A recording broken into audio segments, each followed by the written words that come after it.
¿Por qué? Porque no vemos que haya de pronto una neoplasia o no se ve algo específico que lo esté obstruyendo. Por tanto, podemos inferir que se debe a adherencias. Y otra ayuda que tenemos disponible, pero no es muy sensible, es la ultrasonografía. Esta nos va a identificar si las asas están dilatadas o si hay presencia de líquido en la cavidad abdominal que me pueda de pronto indicar que ya hay una perforación. Sin embargo, como les mencioné, no es muy específico. Y es útil además en mujeres embarazadas. Bueno, entonces en esta parte ya vamos a hablar un poco de cuál es el manejo de la obstrucción intestinal. Vamos a dar respuesta también a lo que fue la pregunta pico del escenario clínico que planteamos al inicio de la discusión. Entonces, como medidas generales, tenemos que para una obstrucción intestinal tenemos dos opciones terapéuticas: un manejo médico conservador y un manejo quirúrgico. La decisión de tomar uno u otro va a depender del contexto clínico de nuestro paciente y de la causa que esté generando la obstrucción intestinal. Entonces, en esta condición nos vamos a enfocar en lo que es la obstrucción intestinal de intestino delgado secundario a adherencias. Las obstrucciones intestinales mecánicas, como es la que es secundaria a adherencias, por lo general puede responder en unas primeras horas a lo que es el manejo conservador. Entonces, la guía de Bolonia nos va como que son unos protocolos establecidos para el manejo diagnóstico de lo que es la obstrucción de intestino delgado secundaria a adherencia. Ella nos dice que para el manejo de estos pacientes, lo primero que debemos hacer es suspender la vía oral. ¿Por qué? Porque como sabemos, el paciente ya está obstruido y lo que buscamos es como disminuir esta presión que hay interluminal del colon o del intestino delgado, perdón, para que de ese modo no se den las complicaciones inherentes a esa obstrucción, como lo es la necrosis o una perforación que pueda tener el paciente y las complicaciones que se atribuyen a lo que sigue pues, en el cuadro clínico. Lo otro que debemos hacer es una descompresión con sonda nasogástrica. Eso también para disminuir las complicaciones que ya les acabo de explicar. ¿Qué debemos tener en cuenta en la descompresión con sonda nasogástrica? Que debemos contabilizar las pérdidas o lo que se extrae a través de ella, porque lo tenemos que reponer a nuestro paciente. Por otro lado, tenemos lo que son los líquidos endovenosos. Como sabemos, el paciente obstruido no va a tener un correcto intercambio de lo que son líquidos, electrolitos y demás nutrientes, por lo que debemos llegar a suplementar a estos pacientes. Entonces, debemos montarle lo que son los líquidos de mantenimiento que se calculan entre 1 a 2 cc por kilogramo y se debe suplementar a nuestro paciente, al igual que también se le debe sumar lo que son las pérdidas por la sonda nasogástrica. Por otro lado, tenemos la nutrición. En un paciente en contexto de una obstrucción intestinal puede ir desde los 72 horas 24 o ya se puede cronificar. Entonces, cuando el cuadro clínico es muy extenso, que ya nos pasan las 24 48 horas, que podríamos decir que un paciente en condiciones normales podría soportar sin tener una vía oral, sin que nos genere un desbalance en lo que es su fisiología. Entonces ya tendríamos que entrar a pensar en cómo vamos a manejar la nutrición de nuestro paciente para que no entre con ningún tipo de complicaciones. Y por último tenemos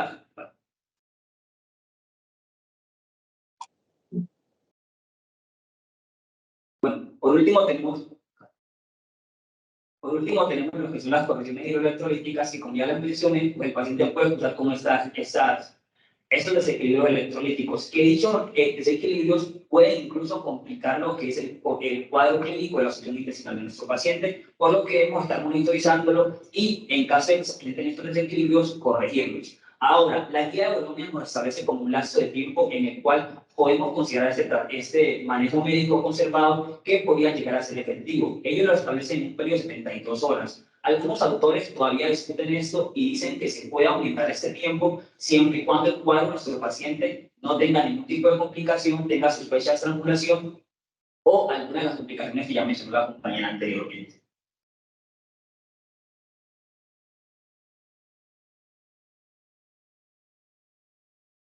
Ahora, en cuanto al manejo quirúrgico, ¿cuándo se va a preferir el manejo quirúrgico en nuestros pacientes? Cuando el manejo conservado falle, que este ya sabemos que es que el paciente no nos presente ninguna mejoría en posterior a las 72 horas en que diagnosticamos la falla intestinal.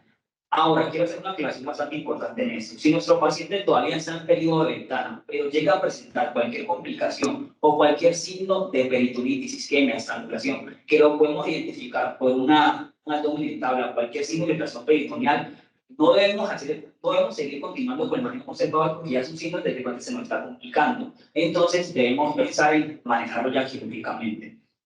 Ahora, si nos percatamos de todo lo que les mencioné anteriormente, los componentes del manejo conservador quirúrgico todos están disponibles en un primer nivel de atención, por lo que en parte estamos respondiendo ya a lo que fue la pregunta PICOS que al comienzo les presentamos.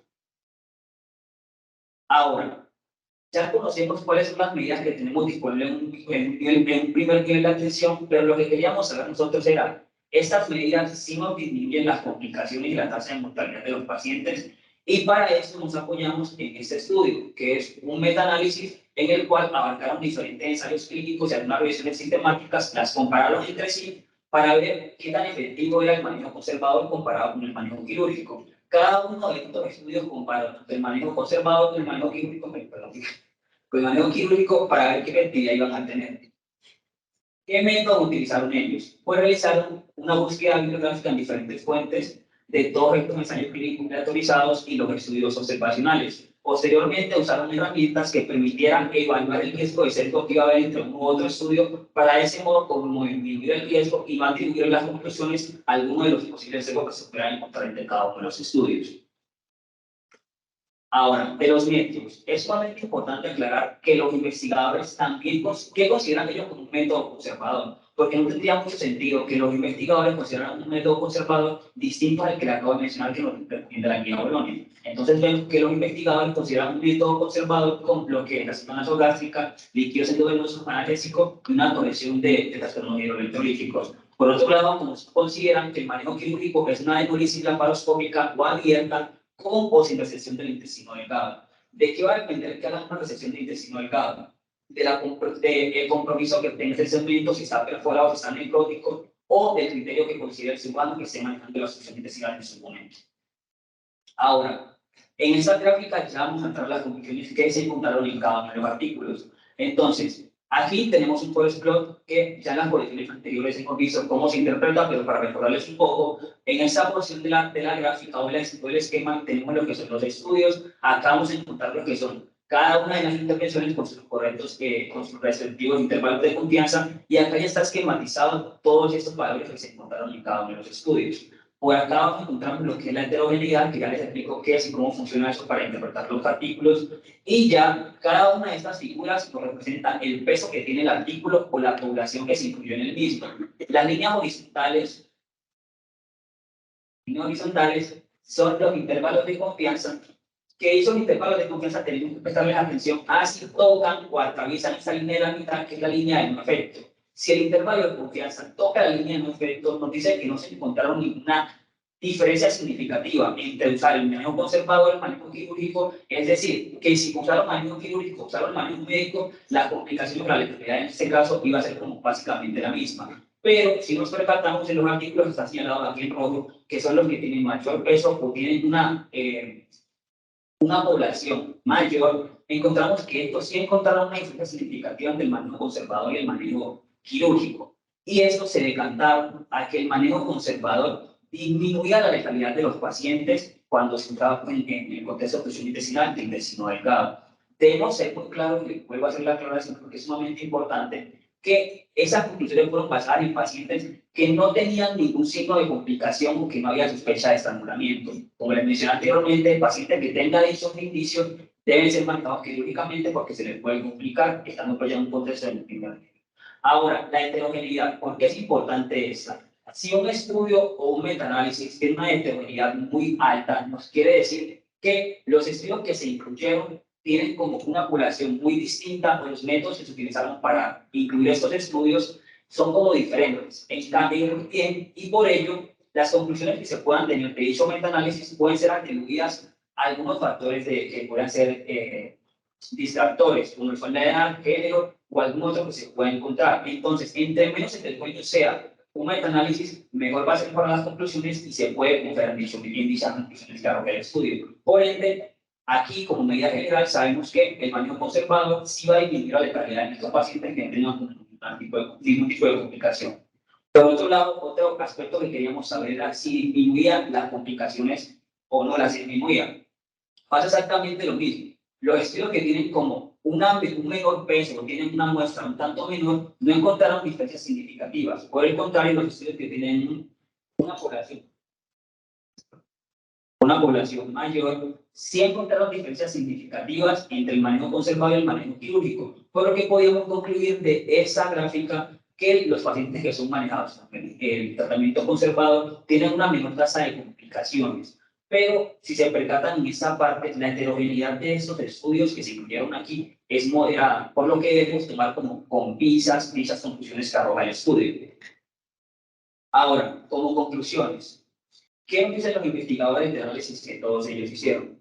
Es que la superficie inicial de estrangulamiento se puede convertir como un factor distractor en lo que se encuentra actualmente en la literatura para escoger un manejo conservador y un manejo quirúrgico. Entonces, aquí entra ya lo que es la experticia clínica del médico encargado de evaluar al paciente en esos momentos para determinar si tiene la sospecha o no, para ver qué manejo se le va a hacer. Por otro lado, la intervención quirúrgica puede preservarse para casos de alta sospecha de estrangulación intestinal. Es básicamente lo mismo que estoy diciendo. Si su paciente está estable, todavía está ambientada, puede manejarlo con el tratamiento conservador, porque la mayoría de los casos, un 70 o un 90%, van a responder a eso. Por otro lado, debemos entrar a comparar lo que es el beneficio del manejo conservador con las complicaciones o el riesgo que pueda tener el manejo quirúrgico, porque un manejo quirúrgico no es un procedimiento inocuo, se atribuyen a él muchas complicaciones y en algunos casos podemos complicar incluso a nuestros pacientes y hacerle un procedimiento que realmente ellos no necesitan. Y por último, todavía hay controversia en la duración del manejo conservador. Es lo mismo que les mencionaba anteriormente con la alquinología. Algunos investigadores dicen que este tiempo puede ser aumentado siempre y cuando el paciente tenga algún tipo de complicación. Eso era como todo lo que hay en hoy.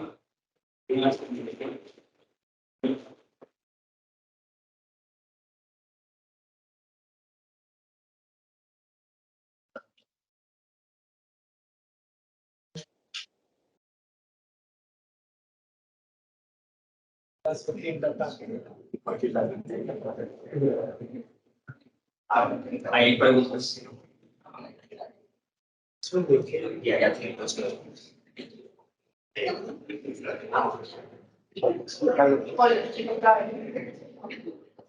Sí, digamos, pues ahí todo bastante claro que podemos manejar inicialmente el paciente en un primer nivel. ¿Cuánto tiempo espero? O sea, espero a las 72 horas o digamos que, no sé, a las 48 o algo así, si veo que mi paciente no está mejorando lo mismo. Pues ahí es que entra como la controversia, porque si tú tienes tu paciente, ya pasó un lapso de 48 horas, ya se como un caso que el investigador dice como que no, ya debe pensar en un manejo quirúrgico, y no han demostrado que literalmente ninguna mejoría, y está muy lejos del siguiente hospital que tenga con un manejo quirúrgico que le pueda ofrecer a su paciente, pues ya debe pensar en permitirlo, porque es mejor que el paciente se le complique, ya está en la institución, a que se le complique mientras lo está trasladando, porque incluso la mortalidad de ese paciente podría llegar a aumentar entonces en ese contexto. A la conclusión es remita todo. Que la conclusión es realizar dos pacientes estudiados. O la otra pregunta para la compañera la ya de uso de usar. Yo quería preguntar, pues sabemos que el diagnóstico pues para este tipo de pacientes suele ser un poquito complicado porque el cuadro clínico pues con ciertas patologías. Entonces, como en la experiencia, ¿cuáles son como las claves o como los criterios más básicos que debemos tener como para diferenciar a tiempo de diagnóstico?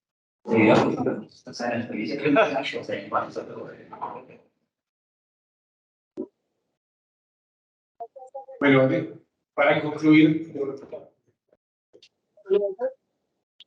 muy importante con la obstrucción intestinal, primero sospechar, ¿cierto? Entonces, ustedes ya saben, los muchachos lo explicaron muy bien, primaria, secundaria. Si la sospecha es que el paciente tiene antecedente quirúrgico y la sospecha es una obstrucción por vías, entonces hagan el manejo adecuado. Entonces, cuando usted aprende una obstrucción intestinal y usted va a hacer un manejo médico, para usted hacer un manejo médico de cualquier patología, tiene que tener en esa institución las condiciones para hacer un manejo médico. Explico. Si usted va a manejar una obstrucción intestinal, una sonda nasogástrica, lo va a decir ya ahora, y todo eso tiene que tener a la mano un cirujano en caso de que no mejore el operante, un anestesiólogo, un quirófano, ¿cierto? Una unidad de cuidado intensivo. Entonces, cuando ustedes tengan una obstrucción intestinal, el paciente no se quede con el 24 48 horas observándolo. Haga el manejo médico inicial, reanime si lo requiere, póngale el líquido de sostenimiento, suspenda la vía oral, ponga la sonda nasogástrica, haga el manejo médico y remita a su paciente, ¿cierto? Porque ese paciente, esas 48 horas a 72 deben estar vigilados por una persona que, en caso de que tenga un deterioro, pues lo puede operar. Listo. Entonces, es una patología de riesgo. Entonces, es mejor tener ahí como cuando uno habla del trauma hepático o el trauma esplénico, que el paciente tiene sangrado, pero es un trauma grado 1, grado 2. se requiere un tomógrafo, se requiere un cirujano, o sea, es un manejo expectante, pero que en cualquier momento se puede ver quirúrgico, ¿listo? Entonces, eso como uno, siempre remítalo. Y lo segundo, en cuanto a la experiencia con el diagnóstico, porque hay patologías que pueden ser similares. ¿Qué les puedo decir yo? Uno, la obstrucción intestinal cursa como obstrucción intestinal. O sea, hay patologías que pueden causar una obstrucción intestinal parcial o simular una obstrucción intestinal. Ejemplo, un paciente con apendicitis perforada, un trastorno, una peritonitis, puede causar una fase tardía con una obstrucción, al parecer, ¿cierto? Pero ese paciente clínicamente cursó con clínica de apendicitis, sino que se le pasó a alguien oral. ¿Ok? Entonces, por eso la anamnesis es tan importante y esa historia clínica.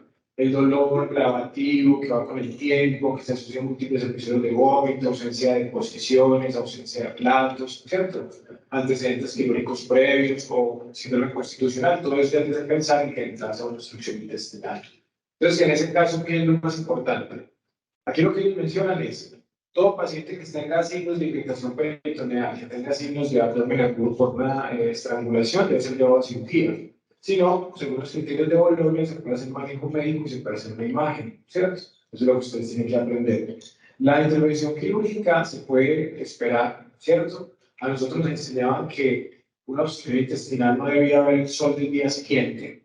O sea, que a las 24 horas, si el paciente no había mejorado nada, era mejor operarlo. Pero con estas guías nuevas, con la tecnología del tomógrafo que ya tenemos más disponibilidad, hemos ido difiriendo eso un poquito, ¿cierto? Entonces les damos un poquito más de chance para que mejoren, pero siempre y cuando se tengan todos los recursos para poder hacer ese manejo conservador. ¿Listo? Y la controversia sobre el manejo conservador es que si usted tiene un paciente con esos signos que fueron muy claros al principio y expusieron a los muchachos con abdomen agudo y los signos de cirugía, se tiene que llevar a cirugía inmediatamente. Si no tiene ninguna de esas indicaciones, se le hace un manejo conservador, como les explico, 24 a 48 horas, pero que el paciente sí mejore en algo. Sí, que ya al menos presente flatos, que el paciente al menos haya disminuido el dolor, que el paciente tenga menos distensión abdominal, en fin, que haya alguna clínica de mejoría. Si no está mejorando a las 48 horas, es mejor operar a ese paciente, ¿cierto? Se ha demostrado que les va mejor haciendo la cirugía antes de las 72 horas. O si tengo la tomografía y puedo ver cómo es el nivel de la obstrucción y que no hay una obstrucción mecánica de otro tipo, pues en ese caso se puede esperar las 72 horas, ¿correcto? No sé si queda resuelta la duda. ¿Algo más? ¿Alguna otra pregunta? Bueno, muchas gracias.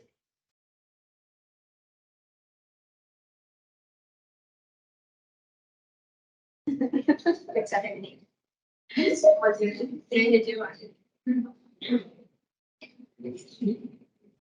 Eso, primero que todo, presento a todos. Mi nombre es Simón Quintero Rivera, soy en quinto semestre y soy miembro activo del grupo de interés de cirugía de la Universidad Cooperativa de Colombia. Buenas tardes, mi nombre es Ana Fernanda, soy en cuarto semestre y también miembro activo del grupo de interés de cirugía de la Universidad Cooperativa. El tema que nosotros vamos a abordar el día de hoy es la apendicitis escorpión. Bueno, entonces acá podemos ver la tabla de contenido, de estos son los temas que tenemos que llevar a cabo durante esta presentación y a medida que vamos avanzando, pues le va a resolver un escenario clínico que va a tener una pregunta pico. Pues entonces acá tenemos el escenario clínico que dice la aplicación del escorpión parado con el escorpión fallo. Tiene mayor especificidad para el diagnóstico de apendicitis aguda que pacientes entre 10 y 35 años. Bueno, entonces primero tenemos que saber cómo qué es la apendicitis. Y la apendicitis aguda pues va a representar una de las patologías quirúrgicas más frecuentes en el servicio de urgencia. Este pues va a tener una prevalencia que va a oscilar entre el 7 y el 12% en toda la población general. Si esta patología no se trata o no se diagnostica a tiempo, pues puede llevar a complicaciones al paciente e incluir la muerte pues como de esto. Bueno, entonces el diagnóstico de la apendicitis aguda pues, ha sido como un desafío para los médicos y se sugiere que vayan creándose nuevos enfoques para así tener como un diagnóstico más certero y así pues, facilitarles a los médicos para llevar pues como esta patología a la mejor con ella. Y acá podemos ver que vamos a hacer énfasis en la puntuación de Alvarado y en la parte del paso. Bueno, entonces con respecto a la epidemiología, la apendicitis aguda va a representar el 47.8% de los ingresos quirúrgicos en el servicio de urgencias hospitalario. Y en México, en el 2008, según las cifras del Instituto Nacional de Estadística y Geografía, se dice que se atendieron 60.000 casos de apendicitis aguda en el servicio pues, como en la salud del país. Y en Estados Unidos también se ha demostrado que entre 200.000 y 280.000 casos son de apendicitis aguda al año y tienen una mortalidad del 0.02% y una morbilidad del 3% si se da un diagnóstico y un tratamiento pues oportuno a esta patología. Y varios informes nos dicen que el riesgo global de sufrir apendicitis aguda en los hombres va a ser del 8.6% y para las mujeres del 6.5%. Bueno, entonces ahora hablando de los datos de riesgo, pues primero tenemos la edad. En la edad, pues como los investigadores nos han informado que las personas que más riesgo tienen de sufrir apendicitis se encuentran en una población joven entre 10 y 35 años de edad. Luego tenemos el sexo, que ya lo mencioné anteriormente, que los hombres son los que tienen un mayor riesgo un mayor riesgo de padecer esta patología que las mujeres durante toda su vida. Luego tenemos la etnia, que en la etnia pues acabamos por estar relacionados con los determinantes sociales y acá podemos incluir a los afrodescendientes. Estos pues, se relacionan que tienen un mayor riesgo para sufrir apendicitis aguda e incluso en Estados Unidos se han realizado varios estudios que dicen que los afroamericanos son los que tienen mayor riesgo de padecer enfermedades graves y acá podemos incluir esta que es la apendicitis aguda. Luego están los antecedentes familiares, las infecciones gastrointestinales previas también dicen que tienen como un mayor riesgo de sufrir esta patología, la obesidad y la dieta baja en fibra, que esta pues va a contribuir a la formación de fecalitos, que esa es una de las causas principales que dan la apendicitis aguda. Bueno, entonces con respecto pues, como a la etiología, esta pues va a ser una inflamación del apéndice secundario a una obstrucción de la luz de por fecalitos o por otras diversas causas como es la hiperplasia linfoide, tumores o parásitos. Luego de eso, pues se va a dar como una interrupción del flujo sanguíneo para el apéndice y va a causar una irritación del peritoneo y eso es lo que le va a generar pues como el dolor al paciente. Y cuando ya estamos como más avanzados, puede proceder a una perforación de esa estructura anatómica, liberando su contenido, pues como liberando su contenido intestinal a la cavidad abdominal y así producir diferentes complicaciones, que la principal de ellas es la peritonitis. Bueno, entonces las manifestaciones clínicas de la apendicitis aguda pues van a ser muy atípicas y se pueden confundir fácilmente con otras patologías. Alrededor del 40% de los pacientes que tienen apendicitis aguda van a llegar pues como con unos dolores típicos de esta enfermedad, que van a ser el dolor broncoumbilical, la anorexia y o cuerpos cetónicos urinarios, las náuseas, vómito y dolor en la fosa ilíaca derecha, porque esta es como una de las clínicas más importantes de esa patología, y por último, pues la depresión. Bueno, ahora podemos ver el diagnóstico de la apendicitis aguda, lo vamos a hablar principalmente en la clínica. También nos va a servir como estudios de laboratorio e imagenología. En la imagenología podemos incluir el sonido, el ultrasonido y la tomografía computarizada. El ultrasonido pues, realmente va a ser pues, como muy fácil de bajo costo, pero eso va a ser dependiente del operador. Y la tomografía computarizada va a ser de alto costo, pero en esta estaríamos exponiendo al paciente a radiación. Pero esta herramienta nos va a ayudar, pues esta herramienta es muy sensible, entonces nos va a ayudar como a llegar a un diagnóstico más entero y pues a llevar como el tratamiento pues adecuado y a la Y hablando, bueno, eso es cuando, pues, cuando hay sospecha de apendicitis aguda, se van a aplicar la escala de Alvarado y la escala de Duval. Estas pues nos van a ayudar para tener un diagnóstico, pues ya, para confirmar el diagnóstico y llegar al tratamiento, que el tratamiento va a ser netamente quirúrgico y cuando pues ya tiene el diagnóstico se va a proceder al paciente a cirugía, lo cual sería una prevención. Listo. Entonces ahora vamos a entrar dentro del escenario clínico. Vamos a ahondar en la pregunta pico, la cual es la aplicación del score de Alvarado en comparación con el score RIPASA tiene mayor especificidad para el diagnóstico de apendicitis aguda en pacientes entre 10 y 35 años. Aquí entonces vamos a ver, es el título del artículo en el cual nos basamos, es un estudio observacional, transversal y comparativo entre el score RIPASA y Alvarado. Este se hizo en el Hospital General de Itapán, México. Pues para entrar un poco en el contexto de qué es el score de riesgo, el score de Alvarado, perdón, es una propuesta, es una herramienta que la creó el doctor Alfredo Alvarado en el año 1986, buscando tipificar el manejo y el tratamiento de pacientes por apendicitis aguda.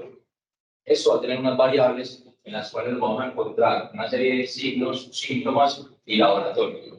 Dentro de los signos vamos a encontrar entonces migración del dolor, anorexia y o cuerpos cetónicos urinarios, náuseas y vómito. Dentro de los síntomas, dolor en fosa ilíaca derecha, dolor de rebote, elevación de la temperatura. Y dentro de los laboratorios vamos a encontrar una leucocitosis mayor a 10.000 y un desplazamiento arterial. Recordemos que la leucocitosis, los rangos normales van entre 4.000 y 11.000. En este caso, una que me acompañe mayor a 10.000 llama un indicativo. Y recordemos que el desplazamiento hacia la izquierda me va a indicar que mi paciente está cruzando con una infección aguda y que precisamente esas células van a estar inmaduras. Su interpretación es muy sencilla. Si tengo un puntaje de 1 a 4, eso quiere decir que mi paciente tiene una baja probabilidad de que esté cursando con este cuadro clínico de apendicitis. De igual forma, es importante que lo hagamos en observación. Ya si los puntajes son entre 5 y 6, el paciente entonces es muy probable que tenga apendicitis, pero lo que voy a hacer es que me va a ayudar con una imagen. ¿Cuáles imágenes? Las que mencionamos ahorita en cuanto al ultrasonido y el TAC, para confirmar o descartar el diagnóstico. Si el puntaje ya va mayor de 7, entonces lo que vamos a hacer es pensar en la cirugía, en la intervención quirúrgica como única estrategia. En cuanto al score de RIPASA, entonces vemos que esta es mucho más reciente, es del año 2010, y esta ya va a entrar otras variables como son el tipo de población, las etnias, la alimentación y los estilos de vida. Aquí, como les decía, entonces vemos diferencia entre hombre y mujer, la edad, si es extranjero, y los síntomas y los signos que ahorita igualmente mencionamos. La interpretación de esta consta, si tengo un puntaje menor a 5, entonces es muy probable que mi paciente curse con apendicitis aguda. De igual forma, como les dije anteriormente, vamos a hacerle una observación y pues, esperando que su puntaje no eleve a un rango que sea ya de importancia clínica. Si tenemos un puntaje entre 5 y 7, vamos a ver, como anteriormente les dije también con Alvarado, que nos vamos a apoyar con una imagen.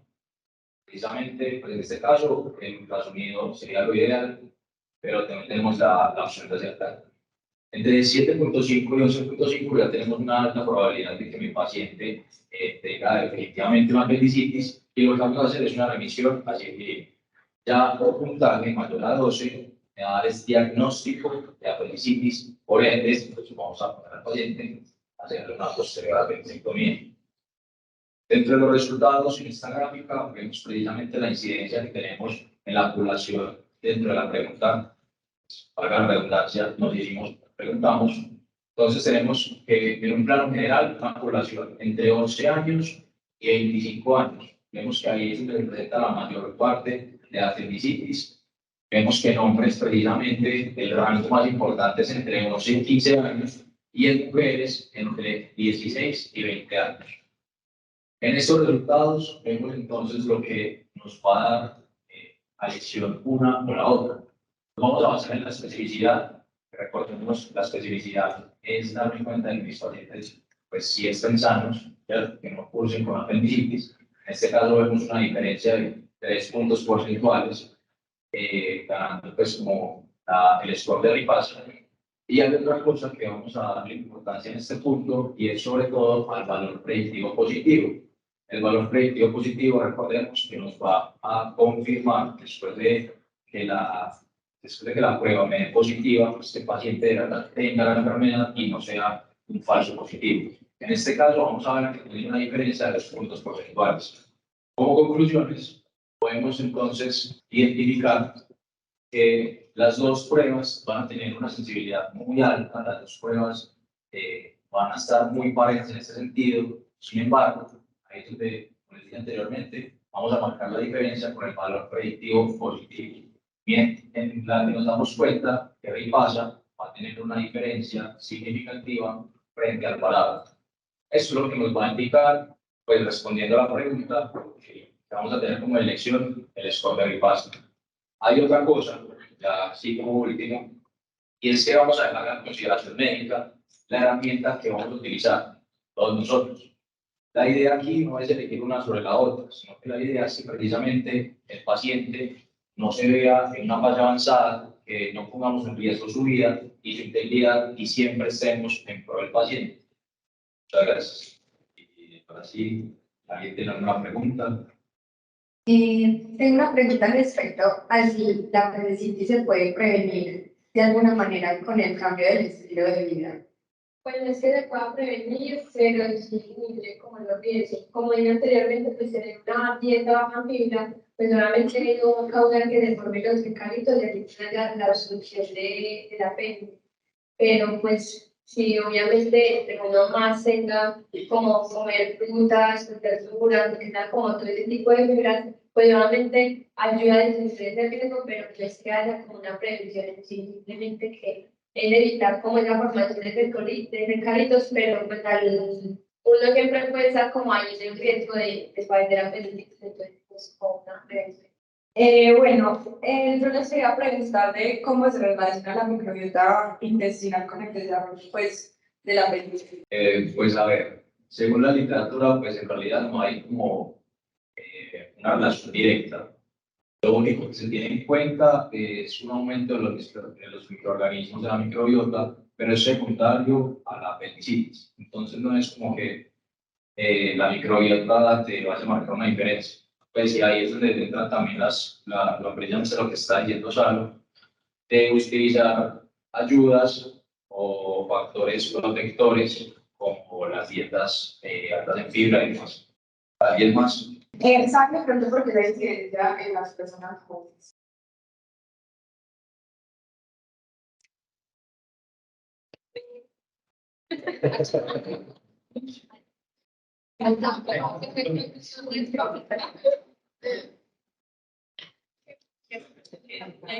Que sí. Porque sí.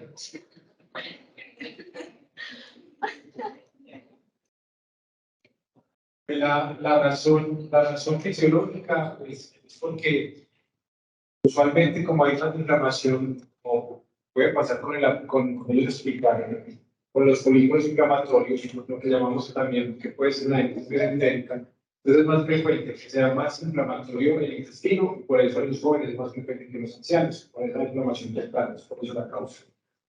Lo más importante ahí, que hay que decir, es que los pacientes jóvenes, con la clínica que se aplica en el score del parado, lo que pasa, recuerden esto, los scores son 100% efectivos.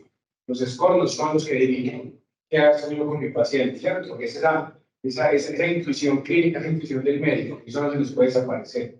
Entonces, los scores simplemente son una lista de chequeos que usted debe buscar en el paciente para saber si tiene la enfermedad. Pero siempre apuesten a su juicio clínico y si tienen alguna duda, recuerden que las dudas se deben resolver a favor del paciente, ¿cierto? Es como lo más importante. Muchas gracias. Hola, buenas tardes. Mi nombre es Valeria Sofía Montero Triana, soy estudiante de noveno semestre, soy miembro activo del grupo de interés de cirugía de la Universidad Cooperativa de Colombia. Buenas tardes, mi nombre es Rosalía Villalobos Rodríguez, soy de noveno semestre y también soy miembro activo del grupo de interés de cirugía.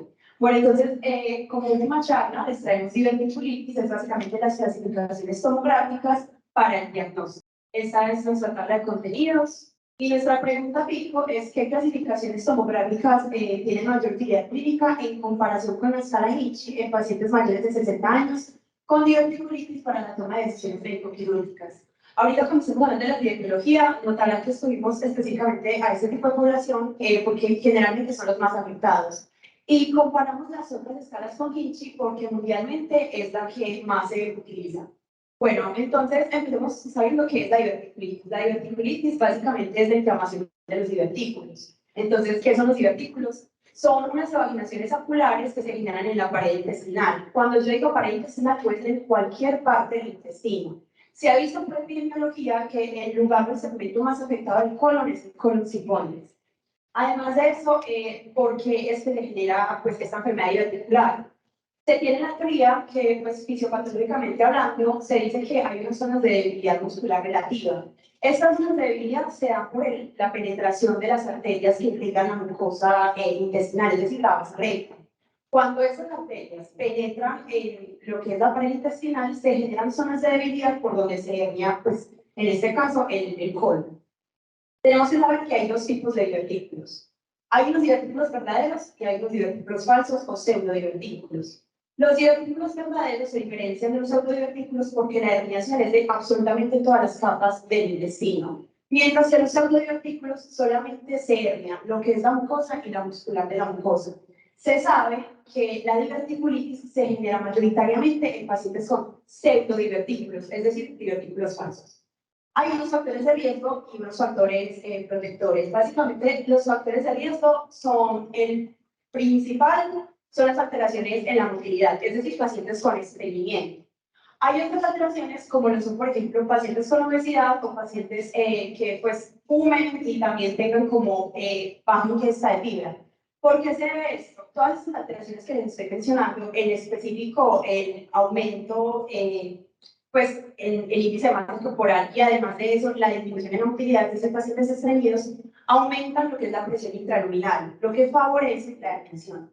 Y hay unos factores que son protectores, como lo es la dieta alta en fibra, pues porque favorece la motilidad, y el ejercicio porque previene que un paciente pues, tenga un alto índice de masa corporal.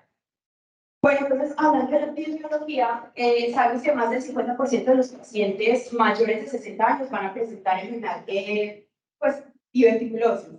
Y menos del 5% de esos pacientes con diverticulosis van a presentar como complicación diverticulitis. Recordemos que hay dos tipos de complicaciones en esta patología, que es el sangrado intestino inferior y en este caso, pues, lo que les estamos presentando. Se sabe que la incidencia es mayor en hombres que en mujeres antes de los 60 años. Después de los 60 años, tanto hombres como mujeres igualan, digamos, en cuanto a presentación.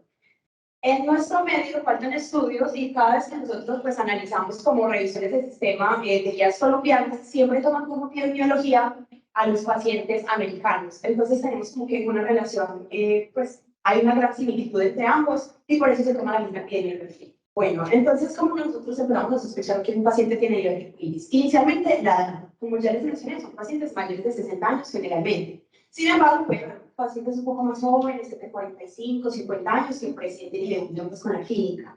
Inicialmente van a tener un dolor visceral, que recordemos que es un dolor difuso, un dolor abdominal tipo cólico, que posteriormente se va a localizar en el cuadrante inferior izquierdo. ¿Por qué en ese cuadrante? Porque recuerden que al inicio de la charla les mencioné que generalmente afectan con los inmóviles. Además de eso, van a tener otras alteraciones que nos hablan de cambios inflamatorios, como lo es, por ejemplo, la fiebre. También pueden tener signos de irritación vesical, como es el pujo, el tenesmo, la disuria, y esto es básicamente porque recordemos que anatómicamente tienen una relación el colon con la vejiga y digamos que toda la quimiotaxis, o sea, esa migración de leucocitos, pueden también infiltrar lo que es pues, la vejiga y causar estos síntomas. Pero cuando le hacen un uroanálisis es una prioridad seria porque pues, no tiene infección urinaria. Bueno, y tener solamente la clínica sin hacer ninguna imagen tiene un valor predictivo positivo del 65%. ¿Qué quiere decir esto? Que de 100 pacientes que presentan la clínica, 65 van a tener diverticulitis. La guía, específicamente la UCES, que es como la que más utilizamos a nivel pues, de Colombia para hacer tanto manejo y diagnóstico, nos recomienda que no utilicemos la clínica como diagnóstico, a pesar de que tiene un buen valor predictivo positivo. Se dice que para poder hacer el diagnóstico sí o sí se necesita una imagen. Bueno, entonces, ¿qué reparación vamos a tomar en un paciente que llegaba con esta clínica a nuestro servicio? Inicialmente, pues como a la mayoría a los que pensamos que tiene inflamación de algo, por el leucograma, donde está reportando una leucocitosis a expensa de los neutrófilos, porque ya sabemos que generalmente es por una inflamación o una infección bacteriana. También tenemos que pedir una PCR, o sea, reactantes de fase aguda, específicamente porque la PCR se ha visto que también nos puede ayudar a predecir qué pacientes se van a complicar y cuáles no. Se dice que la PCR tiene una sensibilidad del 85%. ¿Qué quiere decir esto? Que todos los pacientes, o sea, el 85% de los pacientes que tengan una PCR mayor o igual a 150 miligramos litro, van a tener una diverticulitis complicada. Sin embargo, este no es el único parámetro que nosotros vamos a utilizar para hablar de lo complicado o no que puede estar un paciente. También hay que mirar muchos factores como las comorbilidades, el estado clínico del paciente, etc. Sangre oculta anesis, pues obviamente como hay inflamación, hay microlesiones, puede tener eritrocitos de anesis, eso es normal, pero no es un estudio que se haga de rutina, la idea tampoco es como pedir cualquier cosa como por hacerlo. Se le pide primero el hemoleucograma, los reactantes de fase aguda, y el urinalysis, lo que les mencionaba, porque van a tener también signos o síntomas de alteraciones vesicales, pero puede salir piuria estética. Entonces, para la respuesta de nuestra pregunta, nosotros tomamos un artículo que es del Journal of Trauma. Este es un artículo muy reciente, salió el 4 de septiembre de este año. De hecho, es el único estudio que ha comparado las tres escalas más utilizadas. Y básicamente es un estudio de corte retrospectivo en donde se tomaron a 597 pacientes con diverticulitis, ya tenían el diagnóstico. Y en cada uno de ellos se utilizaron las tres escalas más comunes, que son las AST, la UCES y la Hinchi modificada, para determinar cuáles se complican más, cuáles pacientes necesitan antibiótico, cuáles no, etc. Ahorita pues estaremos mirando, digamos que, cuáles eran esos resultados que se esperaban según las escalas utilizadas. Bueno, entonces, eso es lo que les estaba mencionando. Básicamente, hay tres escalas muy utilizadas, que son la UCES, la Hinchi modificada y la AST, que es la americana. Quiero que tengan en cuenta algo. Los niveles más bajos, o sea, pues los niveles 0, son pacientes no complicados. Para que se los lleven para la casa y, bueno, cuando estén en ronda o no sé, en algunos se llegan a preguntar, se habla de diverticulitis complicada cuando ya hay presencia de un absceso. Es decir, si no hay absceso, si no hay peritonitis, si no hay perforación, o sea, simplemente hay un engrosamiento de la pared abdominal, eso es una diverticulitis no complicada. Y dependiendo del tipo de paciente, va a necesitar o no antibiótico. Entonces, voy a aprovechar para mencionar un poquito, pues porque igual es un tema de esta charla, pero igual quiero informarles que, por ejemplo, en pacientes comórbidos, pacientes trasplantados, diabéticos, o sea, con un paciente con inmunocompromiso, que tenga una diverticulitis no complicada, esos pacientes van a necesitar antibiótico. Sin embargo, si están estables hemodinámicamente, lo pueden recibir en la casa, o sea, de forma ambulatoria, más o menos de 5 a 7 días, cubriendo que gram negativos y amiloides. Si es un paciente sano, o sea, un paciente que no tiene comorbilidades, un paciente que no tiene inmunocompromiso, un paciente relativamente joven, porque recordemos que mayores de 60 años empieza lo que es la inmunosenescencia, entonces también son inmunocomprometidos. Si son pacientes jóvenes sin comorbilidades, no necesitan antibiótico. ¿Listo? Ya cuando se presenta un absceso en cualquiera de estas tres clasificaciones, si es un absceso menor a 4 centímetros, solo antibiótico. Si es mayor a 4 centímetros, se va a necesitar drenaje intercutáneo más antibiótico.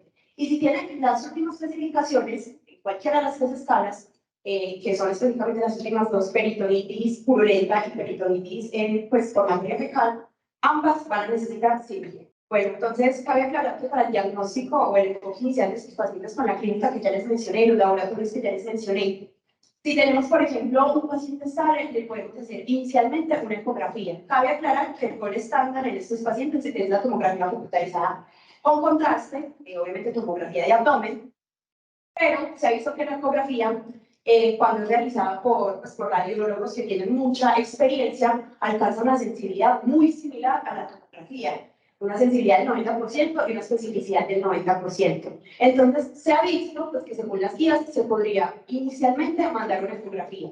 Si el paciente tiene toda la clínica y la ecografía sale negativa, entonces ahí sí le mandan la tomografía. pero pues si es un paciente también que está inestable, etcétera, pues va a preferir la ecografía o en algunos casos la radiografía, esperando no encontrar neumoperitoneo. Y ya acá, lo que les mencionaba, cuando la clínica se acompaña de una imagen, sea ecografía o sea tomografía, el valor predictivo positivo aumenta. Es decir, de 100 pacientes que tengan toda la clínica y que además tengan hallazgos tomográficos, 95 van a tener bioarritmias. Entonces, como la doctora Moreno explicó, escogimos ese artículo que salió este año. Es un artículo, un estudio de corte retrospectivo, ¿cierto? Y básicamente se evaluaron 597 pacientes de diferentes centros hospitalarios. Desde el año 2014 hasta 2021 ya diagnosticados con diverticulitis. Un criterio de inclusión importante fue que tuvieran tomografía en el momento de ingreso. ¿Por qué? Porque las tres clasificaciones se basan por los hallazgos tomográficos. La edad media de los pacientes que se estudiaron en este artículo fue de 65 años, siendo más prevalente un 57% de las mujeres. Y se compararon 6 resultados, que fueron la necesidad de intervención, complicaciones, complicaciones mayores, reintervención, distancia hospitalaria y letalidad. En la tabla 1, como pueden observar, se ven las características demográficas y las comorbilidades de estos pacientes, como lo fueron la edad, el género, índice de masa corporal media, si tuvo diagnóstico previo de diverticulitis y las comorbilidades, que entre esas fue la cardiopatía con un 19% la más prevalente. Entonces, por cuestiones de practicidad, vamos de esos 6 resultados que se evaluaron en el artículo, vamos a hablar de 3, ¿ok? Entonces, el primero fue la necesidad de intervención quirúrgica. Entonces, ¿qué hicieron? Tenemos un área bajo la curva. Recordemos que el área bajo la curva nos habla de la capacidad discriminativa que tiene, pues, el estudio que se está haciendo. Entonces, está la Hinchey, la AST, que es la americana, y la UCEM, que es la alemana. ¿Qué se encontró cuando evaluaron la necesidad de intervención con esas 3 clasificaciones? Que la Hinchey tuvo un valor de 0.813, la AST de 0.836 y la UCEM de 0.824. Hay que hacer una salvedad y para que entiendan. Vemos que el área bajo la curva tiene un eje de la Y y un eje de la X. ¿A mí qué me sirve cuando yo interpreto estas tablas, estas gráficas? Lo que se me acerque al eje de la Y. Lo que más se me acerque a la línea que vemos en la mitad quiere decir que no es bueno discriminando. Entonces, uno lee y dice, oye, la que más se acerca es la americana, es la AST, con un valor de 0.836. Yo te puedo deducir de esas, la que tiene mayor capacidad discriminativa para decidir qué paciente necesitó intervención quirúrgica fue la americana, fue la superior entre esas 3. Y recordemos que la Hinchey modificada es la que más usamos actualmente. Entonces, cuando se comparó la Hinchey con la americana, AST tuvo un valor P positivo, o sea, es estadísticamente significativo por el resultado que tuvo la Hinchey versus la americana con 0.039.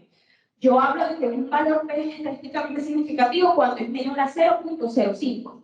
Entonces, ¿qué concluyó aquí? Aquí, superior la americana. Continuando, ahora en esta tabla vemos las gráficas del odds ratio, que son el OR básicamente me habla de un factor de riesgo o un factor protector. El valor de referencia, como Laura explicó, son los estadios iniciales de la enfermedad, o sea, una diverticulitis aguda que todavía no se ha complicado. Básicamente, y tiene todo el sentido del mundo, que entre mayor sea la clasificación y mayor número de complicaciones, mayor factor de riesgo va a tener un paciente de necesitar que yo lo opere, o sea, intervención quirúrgica. Entonces, si yo comparo con la americana AASD4, tuvo 10.45 veces mayor factor de riesgo a comparación de la AASD1 de necesitar intervención quirúrgica. Y lo que ven en azul me quiere decir que tuvo un valor P positivo, o sea, yo esto, que está aquí, eso que se evaluó en 597 pacientes, yo lo puedo extrapolar a mi población, que sería acá en Medellín. Y yo digo, claro, entre más se aleje el paciente, más alta sea la clasificación que merece, según yo lo hago, cualquiera de las 3, lo voy a necesitar intervenir más rápido. La otra gráfica o área bajo la curva que vamos a hablar fueron las de complicaciones mayores. Entonces, lo mismo. como pueden ver, aquí la superior, la que más se acerca al eje de la que con mayor sensibilidad fue la Hinchi, con un puntaje de 0.757. Pero miren que el americano, pues, no es que esté tan diferente de la Hinchi, tiene un valor de 0.736 y la UCI tiene un valor de 0.709. Entonces, aquí esas dos están como la Hinchi y la americana, son las que más me tuvieron capacidad discriminativa para yo ver qué pacientes iban a presentar complicaciones mayores. Y de esas tres, la que tuvo un valor P estadísticamente significativo fue la Hinchi comparando con la alemana de 0.009. Lo mismo, aquí como pueden ver, complicaciones mayores. Entonces, Hinchi 4, que en este caso fue la ganadora para definir complicaciones mayores en mis pacientes en este estudio, tuvo 6 puntos, Hinchi 3, o Hinchi 4, bueno, Hinchi 3, 6.99 veces mayor riesgo de presentar complicaciones mayores que un Hinchi 1A. Ya, igual que la americana, igual que la alemana, o sea, ahí ambas fueron muy similares. Entonces, y la última nos habla de letalidad. Básicamente, y como pueden ver aquí, lo primero que yo es, me voy al valor P, yo digo, ve, no hay ninguna de las tres que sea superior. No quiere decir que no sirva, las tres cumplieron el propósito en este estudio de identificar la letalidad de los pacientes. Tuvieron como la capacidad discriminativa muy similar. Miren, la Hinchi y la americana tuvieron el mismo área de la curva de 0.681 ambas. O sea, las dos como que identificaron a los mismos pacientes. La alemana tuvo un área de la curva de 0.660, se acerca más como al eje de la mitad, tuvo ahí más o menos. Y básicamente, el artículo nos dice que yo para hablar de letalidad, lo único que está cierto y que puedo extrapolar es que si el paciente obviamente está en el estadio final de la enfermedad, en la última, con todas las complicaciones, peritonitis fecal o purulenta, esos pacientes sí o sí van a tener una letalidad mayor. O sea, y son los que podemos extrapolar porque tuvieron un valor P estadísticamente significativo.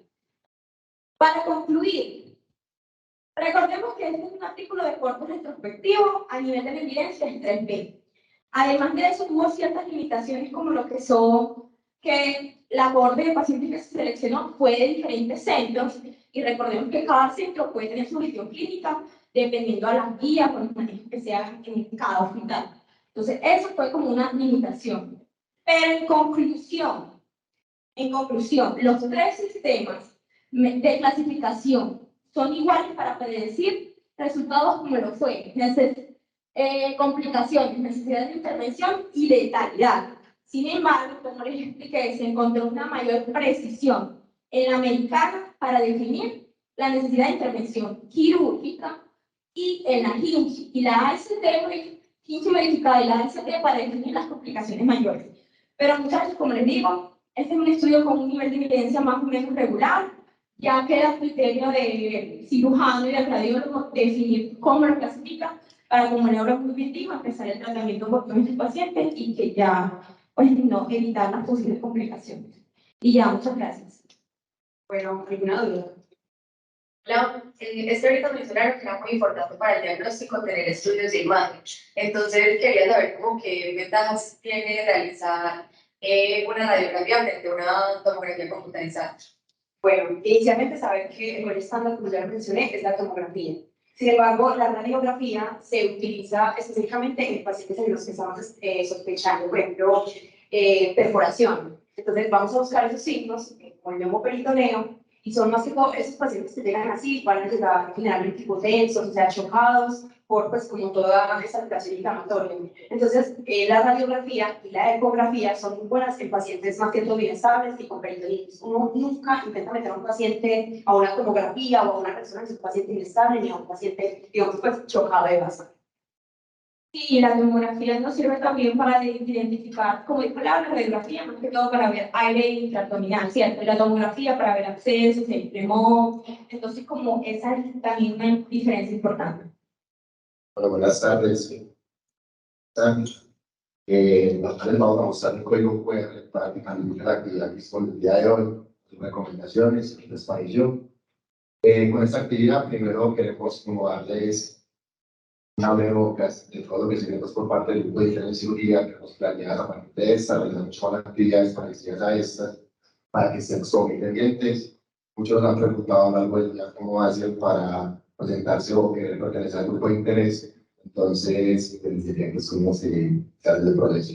Nosotros semestralmente tenemos unas convocatorias que se abren inicio del semestre, primera, segunda semana, inicio del semestre. Ustedes se inscriben y los que están pues, cursando ya clínicas, su proceso de admisión a través de un examen teórico presencial, en donde se evalúan temas como psicología básica y anatomía. Y después tienen pues, una entrevista que son objetiva y subjetiva, la psicología se da por parte del entrevistado y objetiva según un documento que nosotros les enviamos. Y los que están en áreas básicas, pues estos estudiantes para poder ingresar, tienen que mandar pues, un video motivacional para que, y porque les gusta la cirugía y que les gustaría aprender en el grupo. Y posteriormente salir para la entrevista y que teníamos como seleccionados para el grupo. Como ustedes pudieron ver a lo largo de todas las charlas, el trato pues con esta actualización es traer pues, como la evidencia y lo que la medida lo posible manera para realizar pues, como estas preguntas o resolución de estas preguntas. Si se dieron cuenta, a lo largo de cada exposición encontraron un sticker de evidencia que estaba plasmado dentro de cada diapositiva. Ese sticker reflejaba qué tanta evidencia tenía el estudio, ese artículo para yo hablarles acá y decir pues como qué recomendaciones podía dar. Esta jornada de actualización va a ser pues como un módulo que tenemos acá en el SIGUP. La próxima sería pues la segunda en trauma y ojalá pues este mismo semestre para que estén animados y pues la participar bastante. Además tenemos muchos talleres de laboratorio de eventos al público. Este mes viene un taller de simulación clínica que pueden ganarse un poco practicar de ustedes que no pertenecen al grupo. Y estamos en este taller. Hablaremos de paciente politraumatizado y paciente cómo se pone la sonda a toras. Y por último, un taller de suturas que muchos también me han preguntado cómo pueden ingresar. Entonces, hace parte también de este mes para que estén diferentes como al Instagram del grupo y digamos toda la información. Sin nada, pues como que agregarle, tenemos una última actividad. Esta actividad pues viene de parte de los patrocinadores de nosotros, que son la agencia creativa de Monarca, que han estado por acá tomando pues, fotos y todo. Y es sobre la salud mental, pues aprovechar de que estamos pues como en este mes de salud mental, de prevención del suicidio. Y no sé si dieron cuenta, como estos días de la universidad, tuvimos una actividad que dentro de una pecerita les ponían pues, unos papeles que les decían, ¿cuál es su mayor miedo como estudiante de medicina? Según esto, sacamos unas conclusiones y queremos pues, como hablar de esto. Entonces, las dejamos con la actividad. Vayan leyendo el código QR para conseguir con el resto de lo que falta y ya terminar.